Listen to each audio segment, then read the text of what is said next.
I live in a train. Oh, okay. Ladies and gentlemen, Henry! Yes, come on me. Here we are on set preparing for the night shoot. We've been doing a lot of running. You need more. What do you Just need? the sound bag. This That I sound? don't need. You can go with it. Is sound up? That's the No. DJ.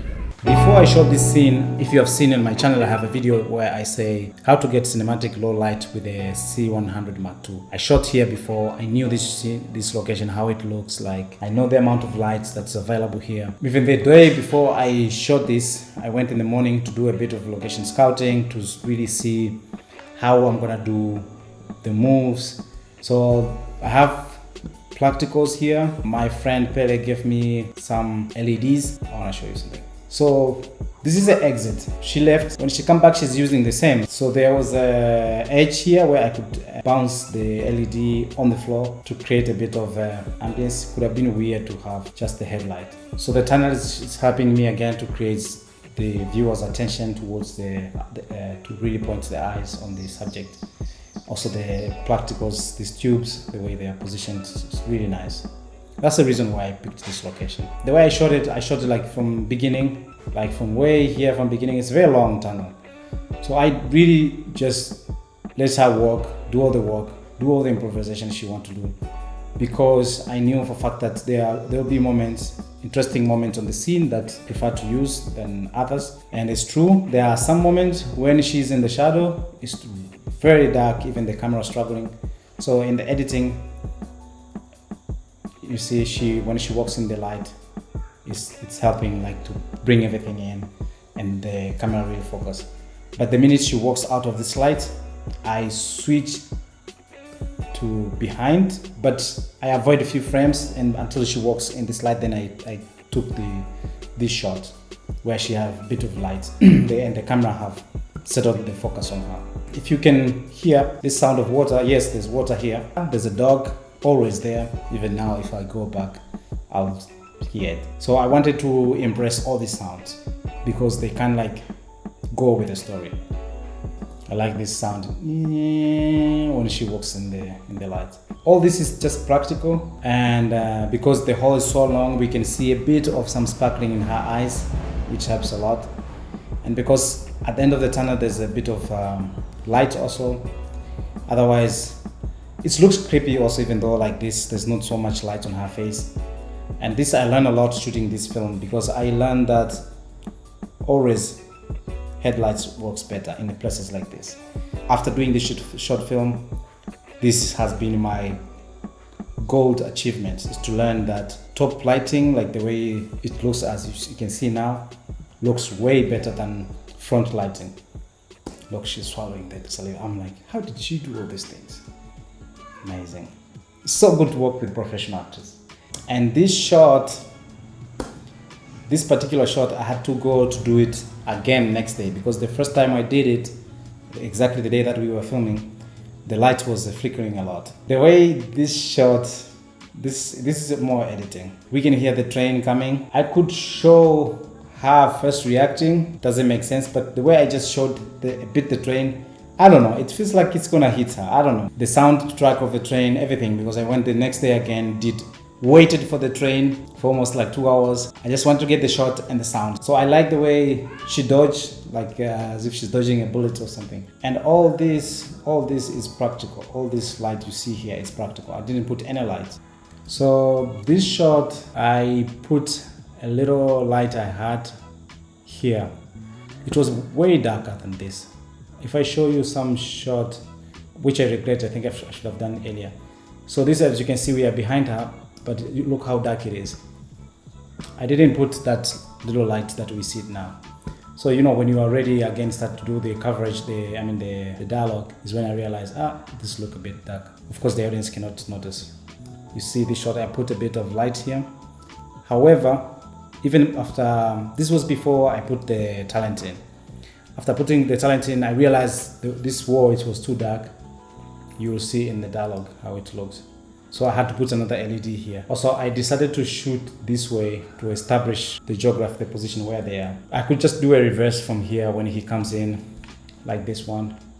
like you wouldn't know where he's appearing from. We still have those practical here. That's why I marked her. She should be here. And here you see there's more light coming in. Here I hide the LED. And again, you play with the motivation, because here there's a lot of practical. So obviously the audience knows that this light coming from this direction is the tubes, but I'm just embracing the scene. I'm not trying to be technical again to start establishing new lighting on the scene. It's becoming a bit chaos, and sometimes it's very hard.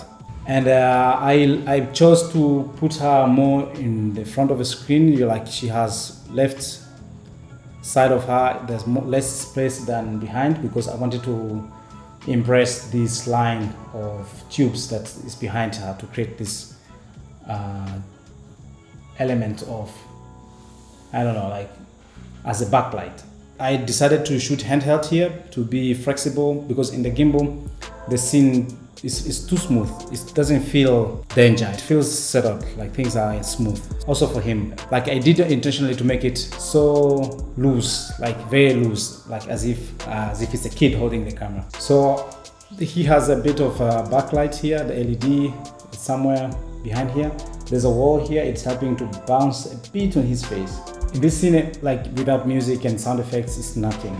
The tension and the fear that surrounds the story, the way they are performing, I rely so much on the music. This is his first time acting. So he did better performance on this other shot, in this previous dialogue. So he had a better performance, even though the light was bad. I don't know, these things that you do, the changing of light when you are still filming, and yeah, you do a pickup instead of actors starting from the top, and you have different lighting. And the framing, when she was afraid, I shot a bit like level, lower, and the camera is a bit up. So this is a technique, like you make the actor feel a bit inferior, you see. Now when they're arguing, you see, I go lowering a bit and I raise her, like she's stronger than we have expected, and she's capable of doing anything. Also, cinematically, it looks beautiful. Here's my favorite part, where the suspense, where you don't know what's gonna happen. And the clock. If I'm gonna show you something, after the gun was shot, the last blink of image, it's like one flame. We see her, she get lit. This one, it's the last image of her. Obviously, my intention was to leave you with the impression that she's a victim. It's over, she's gone. So, and this long silence. And to me, I like when after action, or the audience has a moment to digest what they have seen. And also sometimes to imagine things, because this long silence gives moment for the imagination to take place. I added a bit of this tube gas, like it's as if it's bubbling. Those feelings when you get close to the tube light, the way you feel it. So I want to talk more about this shot. This shot happened by accident, in fact. So I was trying to align all these lines together to find a balance on the previous shot. So I adjusted the tripod, one leg and the other leg, like two legs were like standing, but one leg was short. So I was trying to adjust the leg, but then I saw on the screen when I was like looking for the leg, and then the camera was like tilting, and I was like, what's happening? And I'm looking at the leg, look at the monitor. I'm about to adjust the leg, and then I was, I like this. So I just left the leg short and just put lay the camera from one side with two legs and just turning it around. Looks really amazing. As if it felt like as if the person that was shot is getting up. It's like from down, someone is getting up. So we see the keys and ear parts, things that we are familiar with in the previous shots where we see her in the house throwing the keys. You see, so it's something that we know already. It's a prop that we know already. So this is a real gun. So this shot, again, this was a different bathroom, because the previous bathroom, the one I showed that scene, it was very small for me to fit in. And also, I wanted the water to drip in front of her face. So when she turns around, I don't know, so for some reason, the background was too flat and there was no things on there's no shelf here. The shelf is behind me. So I just used this bathroom for this, just particularly for this wall, because I liked the look of the wall. In this final shot, it's another bathroom. I like the depth, the way you see like some little sparkling here, some little lights, some like as if shampoos and all the soap and everything. And I had space also to put my Amaran 60 XS on top. This was just one night. This was done in a rush because we were like late and she needed to shower to go for dinner. So I don't like a bit of how much, because I didn't diffuse it, so there was a bit of too much light on her right hand, as you can see here. However, I like the way she looks, the way she looks serious on the screen. I shot this on the 50mm. It looks amazing, but again, if I had to do it again, I think I will shoot it on 35 and bring her super close, or even on 18, because when you shoot on the wider lens, the face look a bit slim. I'll show you a shot that I shot in my feature film. The actress, I shot her with the 18 and I bring the lens, the camera super close in her face, and the face look a bit slim, huge compared to other. This was the 35. You see, this is the 35, even still, but this is the 50. Yeah, this is the 50. Look nice. I like the way the water is falling in her face. Even though I wished I could have more water in front of me, as if the camera trying to penetrate in the water, but the water, it was whatever it was there. You see in the eyes a bit of a sparkling in her eyes. I attached a little LED light, small, I bought on Amazon for $25. I put it on top of the camera with a cold shoe. I dimmed it down almost like 50 so that I can get a bit of sparkling in her eyes. Before that, she was like very godfather. That's it, my friend. Honestly speaking, I'm gonna preparing to do a feature film in the near future. Hopefully, I'm gonna use the actress. That's what happens when you practice. You shoot small projects. They help you to practice your craft, but also to know how people act, what they are capable of, what they are not capable of. To get to know each other. I shot a lot of things before I shot my feature film, Lost and Found. I shot a lot of stuff with the actress, a lot of stuff, and so I know her better, who she is, how she's, how far she can go. Even when I write with her in mind.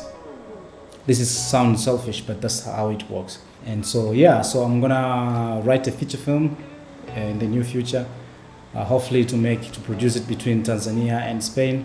I'm really looking forward to it, and I'm gonna have a team of people. If you would like to be part of it, and anyhow to be a producer, to be anything, please write to me, write in a comment, write me an email. We can talk, and please let me know in the comment below, what did you like about this short film? What do you think about anything? It's been a while since I shot. I remember I probably missed a lot of things. I didn't explain a lot of things. It's nice to do this thing when you are still fresh after filming it. Anyway, have a nice day. Subscribe if you didn't, and adios.